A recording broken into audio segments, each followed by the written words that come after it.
There is a version of you that has been missing. Not the wife and not the mother, certainly. It is you. That confident, alive, and radiant woman. She did not disappear.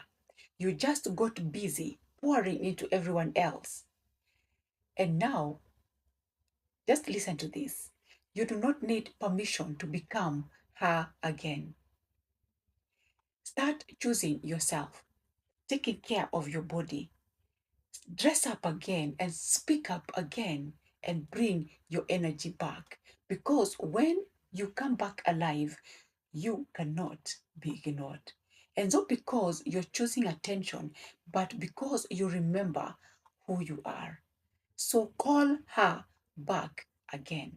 And once you do that, you will be owning your story and also ruling your life.